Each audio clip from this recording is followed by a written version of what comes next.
Bismillahirrahmanirrahim. Dear students of first year, Assalamu alaikum.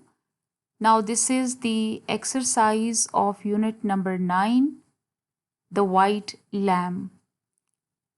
I have written all these answers for you. It's just that I'm going to read these and make you understand what is there. Okay? So if you open page number 90, reading comprehension, answer the following questions. Question number 1, which is given over there, is what arrangements were made by Neviserd for the coming home of Arshak? कि नेवसर्ड ने जब अर्शक के घर आने के लिए क्या इंतज़ामात किए थे, घर आने पे क्या इंतज़ाम किए थे? तो जवाब है कि Neviserd had been waiting patiently for 10 long years for Arshak. The day he received the news of his coming back to the village, he started making special arrangements. First, he picked his son's favorite fruits, that is, watermelon and figs from the orchard, then tidied the yard, arranged wood for the fireplace, and also arranged the table for him. कि नेवसर्ड ने चूँकि बहुत लंबा अरसा इंतज़ार किया था, तो जिस दिन उसको अपने बेटे के आने की खबर मिली तो उसने स्पेशल अरेंजमेंट शुरू कर दिए, जिसमें से उसने उसके पसंद के फ्रूट उठाए, जिसमें वाटरमेलन यानी तरबूज और इंजीर भी थे, और फिर उसने सहन भी साफ़ किया, और उसने ताकि कमरा गर्म हो तो लकड़ियाँ भी अरेंज की फायर प्लेस के लिए, और खाना जिस टेबल पर उसने उसको देना था वो भी अरेंज की. तो आपने इसका जवाब इस तरह से लिखना है, ठीक है? तो हम बहुत लंबा चौड़ा तो नहीं लिख सकते क्योंकि हमारे पास नंबर तो मेरे ख्याल 4 होते हैं, तो जिसकी वजह से हमें आंसर टू द पॉइंट देना होता है, right? Let's get to question number 2. Why was Neviserd so excited at the arrival of Arshak? क्यों इतना ज़्यादा खुश था? The reason is that Arshak was the son of Neviserd's brother who, along with his wife, had died of hunger during the World War. Neviserd's wife was also dead and he had no children of his own. देखिए उसके अपने बच्चे नहीं थे, जिसकी वजह से उसके पास कोई ऐसी खुशी का कोई ज़रिया नहीं था, तो उसने इसी को अपना बच्चा बनाया हुआ था. Moreover, he did not have any living relative. So, he had raised Arshak with a lot of love and care. He had done everything to send the boy for studies in the city. Now, upon hearing the news of his arrival, Neviserd was very excited as he had not seen his son for 10 years. तो बात वही थी कि इतने अरसे बाद चूंकि उसका बेटा आ रहा था, तो इसलिए, और उसके अलावा उसका और कोई भी नहीं था इस दुनिया में. Question number 3. Describe the plight. Plight का मतलब होता है कि हालत, ठीक है, और ये हमेशा नेगेटिव सेंस में यूज होता है, यानी बुरी हालत. Describe the plight of Nevsard after the departure of Arshak without meeting him. अच्छा, जब चला गया उसका बेटा मिले बगैर, तो क्या हालत थी उसकी? It was an extremely sorry sight to see a man so frantically waiting. इतना शिद्दत से इंतज़ार कर रहा था, frantically waiting for his son at the table laid for him. The whole day and night he kept cleaning the house and making arrangements for Arshak's arrival and slept at the dinner table waiting for him. But when he was awakened by the voice of the neighbor informing him of Arshak's leaving the village without meeting him, he felt as if the roof had come down on his head.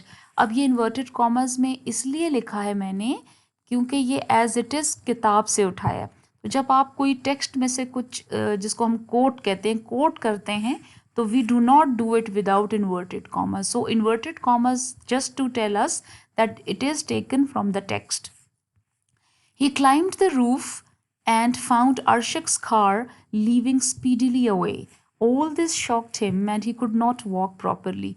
जाहिर बात है, जब उस अपने बेटे को जाते हुए देखा कि उससे मिला भी नहीं, तो ऐसे लगा कि जैसे उसके ऊपर उसके घर की छत आके गिर गई हो. तो ये बात भी उनको नेबर खातून ने बताई थी कि वो उससे मिले बगैर जा रहा है.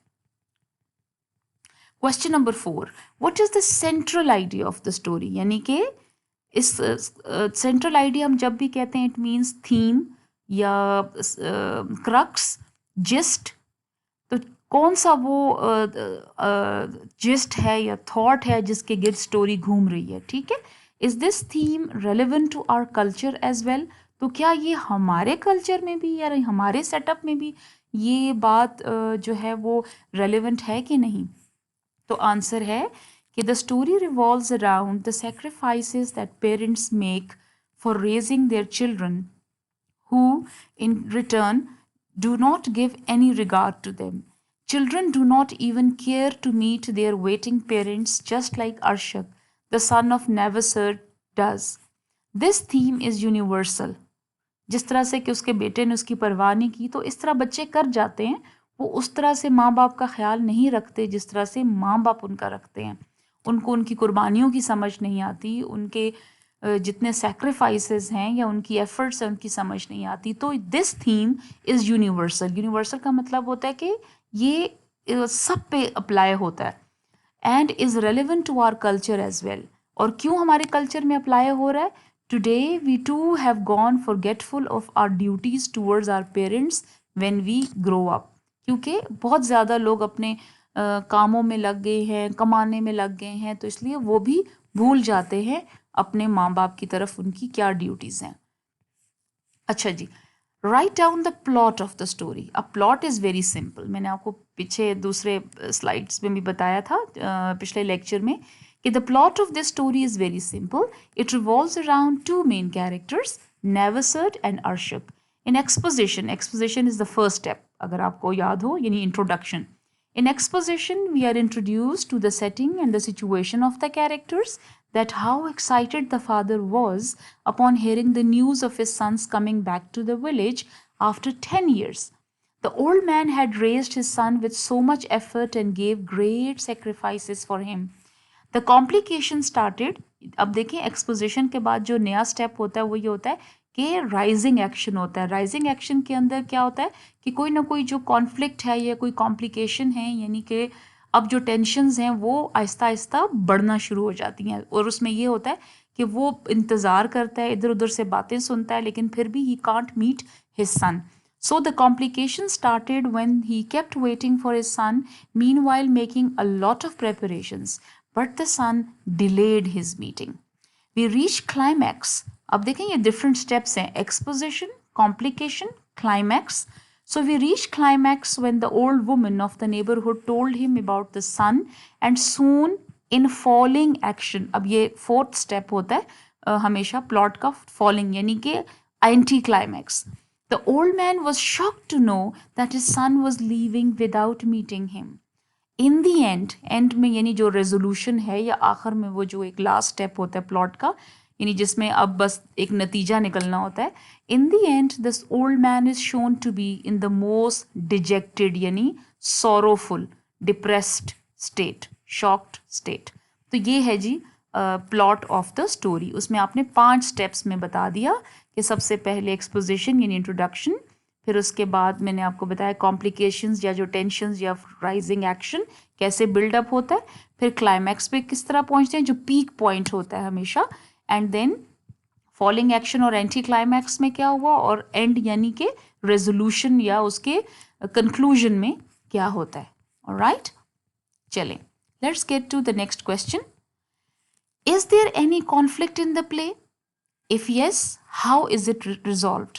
देखें, हर कहानी के अंदर कोई ना कोई ऐसी बात होती है जिसकी वजह से हम जो रीडर्स हैं हमें उसके बारे में तजस्सुस या सस्पेंस होता है. तो उसमें कोई ना कोई ऐसा टसल होता है, कोई टेंशन होती है. तो इसके अंदर क्या टेंशन है इस प्ले में?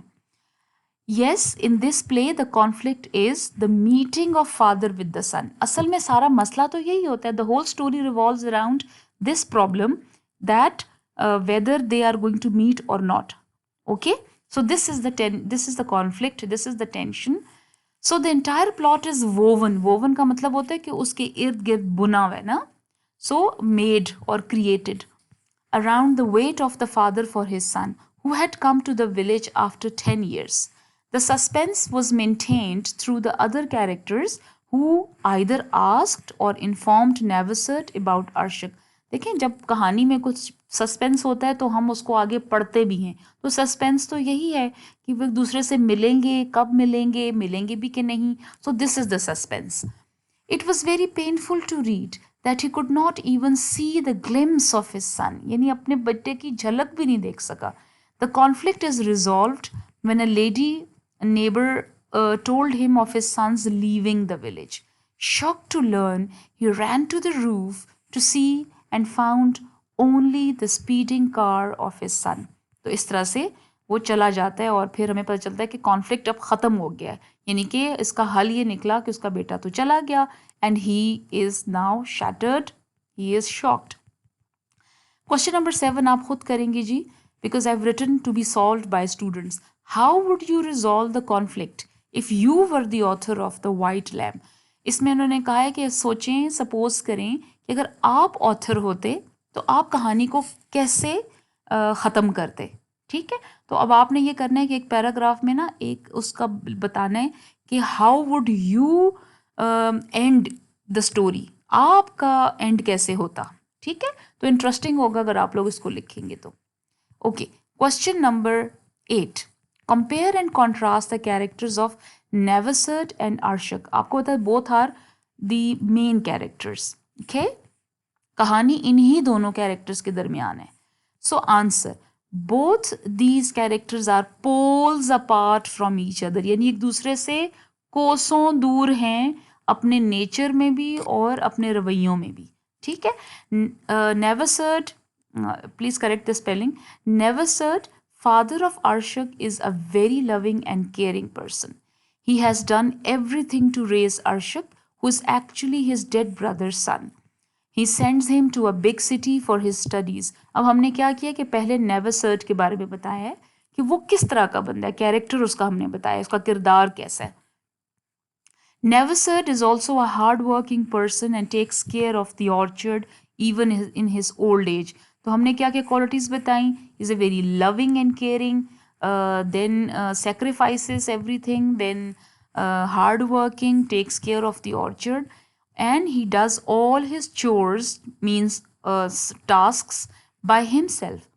He is sincere, selfless and honest in his relationship and dealings. यहाँ तक तो हमने बता दिया कैरेक्टर ऑफ नेवसर्ट. अब दूसरी तरफ देखिए, देखिए अब हमने ये ट्रांजिशनल डिवाइस लगाई सो दैट लिंक रहे. On the other hand, Arshak is a typical example of selfishness. He has absolute lack of regard for the sacrifices Neversert has made for him. He does not bother to meet his father even when he is told about it. देखें, जाके उसको वो neighbour का grandson हालांकि बताता भी है, even then he doesn't come back. He becomes the reason for inflicting extreme pain. Inflicting का मतलब है for giving extreme pain and hurt to Neversert, and does not care how much humiliation, बेइज्जती he has brought for his father. देखिए, अब वो उसकी neighbour में सारे लोग अब जो पहले बड़ा उसको बोल रहे थे, तो अब जाहिर है एक किस्म की बेइज्जती भी हो गई. So both are opposite characters. तो ये हमने यही बताया. ठीक है, all right. Number 9. How sharper than a serpent's tooth it is to have a thankless child. Critically evaluate this statement in the light of the text of the lesson, The White Lamb. If you remember when we were doing the reading of the same lesson, towards the end when the theme was there, I have already told you कि ये जो Shakespeare ने अपने play King Lear में जो बात की थी, ये बिल्कुल वैसा ही, इसी तरह का ही थीम है इसमें. ठीक है, बेसिकली ये थीम है इसका. तो मैंने लिखा है इसका आंसर कि in the play King Lear, the king who is a father of 3 daughters utters this line in anguish. यानी कि ये वाली लाइन जो किंग लेयर जो होता है ना उसमें प्ले में शेक्सपियर के, तो वो ना ऐसे बहुत तकलीफ में ये वाली बात करता है. क्यों? बिकॉज उसकी बेटियां जो हैं, 2 बेटियां out of 3, they are not loyal and faithful, right, they are selfish. Shakespeare shows how painful it is to have thankless and ungrateful children. They are more deadly poisonous और डेडली का एक ही मतलब होता है. देन द सर्पेंट्स टूथ, हालांकि कहा जाता है कि serpents tooth is more deadly and poisonous, लेकिन उसने कहा कि जो बच्चा माँ बाप के स्ट्रगल्स या प्रॉब्लम्स को नहीं समझता और अनग्रेटफुल होता है वो उससे भी ज़्यादा जहरीला होता है. When we read The White Lamb, the same lines come to our mind. In this short story, the total disregard, यानी कि lack of care, and ingratitude, यानी thanklessness of Arshak almost take away the life and zeal from Neversud. देखिए वो तकरीबन मरने वाला ही हो जाता है. I mean उसको इतना शॉक लगता है. ही इज़ लेफ्ट शैटर्ड, यानी उसके बिल्कुल पीसेज हो जाते हैं अंदर से, and insulted at the hands of his son. The agony of wait for his son becomes unbearable for the readers, and they are compelled, forced to curse the insensitivity of Arshak. यानी readers जब हम लोग पढ़ते हैं तो हमें भी बहुत गुस्सा आता है उस पर. Okay, what is the significance of the white lamb in the story. अच्छा, अब ये पिछले लेक्चर में मैंने आपसे कहा था कि सोचें कि वाइट लैम्प को तो इतना मेंशन भी नहीं किया हुआ, फिर भी इसकी इम्पोर्टेंस है और इस तरह है कि टाइटल ऑफ द स्टोरी ही यही है, तो क्यों है ये. तो some of the students in the group answered me and 1 or 2 answers were correct. सो उसी को हमने थोड़ा सा ठीक किया कि although the white lamp has been mentioned very briefly, but it serves a contrast to the old man son. ये उसके बेटा और ये आपस में, यानी कि जो लैम है और जो बेटा है, ये आपस में दो ऑपोजिट उन्होंने शो किए हैं. कैसे कि लैम्स, इधर एस होना चाहिए, lambs are usually meant to be sacrificed और slaughtered for some special occasion. आपको पता है कि हमेशा से लैम्स को रखा जाता है कि उनको ज़बा करेंगे किसी मौके पे, कोई खुशी का मौका या कोई ऐसा जहाँ पे कोई दावत की जाती है, मेहमानी की जाती है, तो इसने अपने बेटे के लिए इसको बचा के रखा हुआ था. In this case, Navasert had kept it for the special occasion. Again, inverted commas में इसलिए लिखा है because I have taken it from the text. And had to slaughter it for his son, Arshak. This meek, yani timid or shy and gentle lamb was a faithful and loving creature and shared a close bond with Navasert. The white color denotes का मतलब है कि उसका वो symbolize करता है या उससे हमें इशारा मिलता है कि it's a colour of purity and innocence. मासूमियत का रंग होता है वाइट या फिर पाकीज़गी का.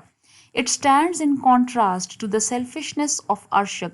और जब ये कलर हम देखते हैं और वो मासूमियत उसमें देखते हैं तो हमें लगता है कि अर्शक जो है वो एक विलन है और ये एक मासूम सा faithful animal, better than the son. हालांकि लोग नेवरसर्ट की मोहब्बत बेटे से बहुत ज़्यादा होती है, लेकिन at the end of the story हमें पता चलता है कि कौन ज़्यादा वफादार था. Neversert changed his mind at the last minute, which saved the innocent lamb and proved that he was the real companion of the old gardener. तो आपको पता है ना, उसको ज़बा करने वाला होता है बट फिर अपना माइंड चेंज कर देता है. तो ये अच्छा होता है कि माइंड चेंज करने से कम उसका कोई तो कंपेनियन या साथी रहता है, अदरवाइज बेटा तो चला जाता है. सो इट मीन्स के इस स्टोरी में वाइट लैम्ब की बहुत इंपॉर्टेंस है because he is the faithful one and he is the only companion to this person. Okay, अब एक्सरसाइज तो हो गई ख़त्म. So let's go to vocabulary and grammar on page number 91. तो आप ये देखें कि मैंने ये वर्ड्स यहाँ पर लिख दिए हैं. I am not going to read out the exercise. अब आप लोगों ने ये करना है कि देखिए देवर कहीं पर वो नाउन है तो आपने उसको दूसरे पार्ट ऑफ स्पीच में बना लिया. तो यहाँ पर आपने देख लें, ये I am not reading out, you can fill in the blanks accordingly. तो आपने ये देखना है कि somewhere if there are verbs तो वहाँ पर उनको नाउन्स बनाना है, कहीं नाउन्स हैं तो एडजेक्टिव बनाना है, एडजेक्टिव्स हैं तो एडवर्ब बनाना है. डिपेंड करेगा कि वहाँ पर किसकी ज़रूरत है. Okay, so you have to take care of that. So these are 1, 2, 3, 4, 5, 6, 7, 8, 9, 10, 11, 12, 13, 14, 15. 15 blanks हैं तो वो ये मैंने रेड में लिख दिए. ओके, अच्छा. अब ग्रामर में देखें, कॉन्सेप्ट है पेज नंबर 91 एंड 92 पे. द कॉन्सेप्ट इज ट्रांजिटिव और इनट्रांजिटिव वर्ब्स. अब वर्ब्स ट्रांजिटिव भी होते हैं और इनट्रांजिटिव भी. अगर आप देखें तो ट्रांजिटिव का मतलब ट्रांजिशन से है. ट्रांजिशन का मतलब यहाँ पर ये हो गया कि these are those action verbs that have an object to receive the action. ये वो verbs होते हैं जिनको हम पैसिव मतलब वो sentences होते हैं जिनको आप पैसिव वॉइस में चेंज कर सकते हैं, और इसमें जो एक्शन है it goes from subject to object. कैसे?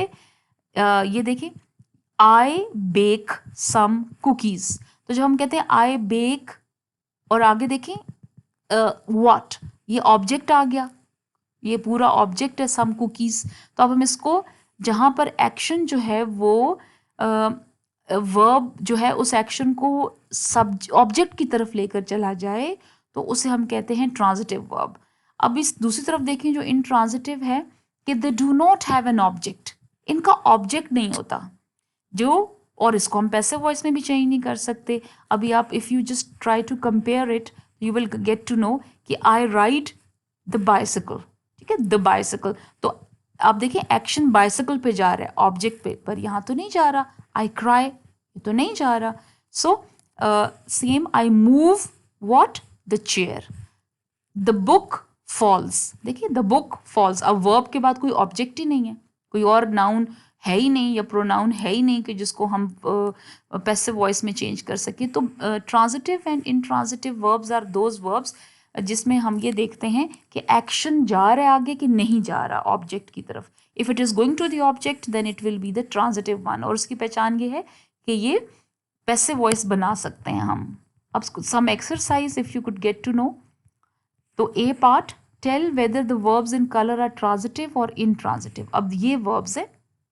अब अंडरलाइन में आप देखेंगे कि I have pointed out the objects to you. जहाँ जहाँ पे ऑब्जेक्ट होगा अंडरलाइंड वहाँ वहाँ पे आप आगे देखेंगे कि वो ट्रांजिटिव होगा. For example she was crying all day long. अब क्राइंग इज वर्ब, ठीक है, तो दिस वर्ब क्या इसका कोई ऑब्जेक्ट है? नहीं है. ऑब्जेक्ट यहाँ पर कोई भी नहीं. ऑब्जेक्ट कोई नाउन या प्रोनाउन होता है, ठीक है. तो अब हम इसको पैसिव में भी चेंज नहीं कर सकते, तो इट विल बी इनट्रांजिटिव. इसी तरह वी शोड हर. अब her is the object and the photo album, इधर दो ऑब्जेक्ट्स हैं, सो ट्रांजिटिव. अब जिसमें भी if you could see the underline part, underlined, ये सारे ऑब्जेक्ट्स हैं. जिस सेंटेंस में भी we have the object after the verb और एक्शन उसको डिनोट कर रहा है, उसकी तरफ जा रहा है, तो उधर क्या होगा कि we will call it as transitive verb. Otherwise it will be intransitive. जैसे ये देखें, they slept in the street. अब इन द स्ट्रीट जो है वो ऑब्जेक्ट नहीं है, ये प्रपोजिशनल फ्रेज है, इसको हमने ये ऑब्जेक्ट में यूज नहीं होगी, so it can not be change into passive voice as well. So यहाँ पर स्लेप्ट हो जाएगा इनट्रांजिटिव. इसी तरह आप देखिए मैंने सारे आगे आपके लिए लगाए हुए हैं. अच्छा, same is the case over here.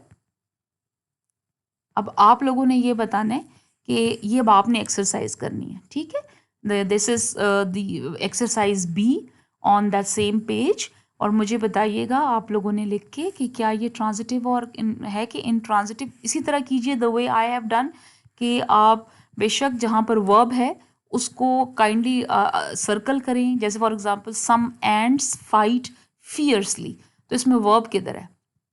Fight, ठीक है. अब फाइट को आप लोगों ने या सर्कल कर दें या अंडरलाइन कर दें, सर्कल कर दें चलें, और फिर देखें कि इज देयर एनी ऑब्जेक्ट. अब इस ऑब्जेक्ट नहीं है, ऑब्जेक्ट में कोई नाउन या प्रोनाउन होगा, तो यहाँ पर तो एडवर्ब है फियर्सली, इधर तो एक्शन कहीं जा ही नहीं रहा, it is not going to the object, तो इसलिए ये इनट्रांजिटिव होगा, राइट. लेकिन एक और यहाँ पे हम देखते हैं, द एक्सप्लोजन सैंक द शिप. देखिए सैंक व्हाट, अब जा रहे हैं ना आगे ऑब्जेक्ट की तरफ, द शिप, तो ये हो जाएगा ट्रांजिटिव. तो इस तरह से आपने ये वाली एक्सरसाइज करनी है, ठीक है, that you have to tell me. और अब मैं प्रॉपर होमवर्क उस वो भी होमवर्क के ऊपर, पर ये भी आपका होमवर्क है कि translate the second last paragraph on page 87. ये जहन में रखें, translate the second last paragraph on page 87 into Urdu, write in register. और the paragraph starts from time dragged on endlessly until in the morning. एक तो ये आपके रजिस्टर्स में मैंने देखना है, और फिर ये चूँकि this is the last lecture of this week, तो आपको काम थोड़ा सा मैं ज़्यादा दूंगी, तो आपने क्या करना है कि you have to write a letter to the manager of a TV company complaining about the fault in the newly purchased TV set. ये फॉर्मल लेटर आपने लिखना है. ये सेमी फॉर्मल होता है, ये बीच में होता है, इसमें आप डियर सर लिख सकते हैं, ठीक है, क्योंकि you don't have a professional relationship. So आपने एक लेटर ऑफ कंप्लेंट लिखना है. तो सारे स्टेप्स वही होंगे, सिर्फ आपने बताना है कि आपने टीवी खरीदा था और उसके अंदर से कोई मसला निकल आया, अब आप उसको या तो वापस करना चाहते हैं या फिर कोई बंदा आके उसको सेट करके दे आपको. तो this is how you have to write. So kindly do this exercise. I will definitely get back to you if there is any issue. So inshallah now our lecture will be on Monday, and that will be, I will definitely tell you which lesson we are going to do. So till that you have to maintain your homework and also read and write these answers in your notebook. So see you soon inshallah with the next lesson. Thank you. Allah Hafiz.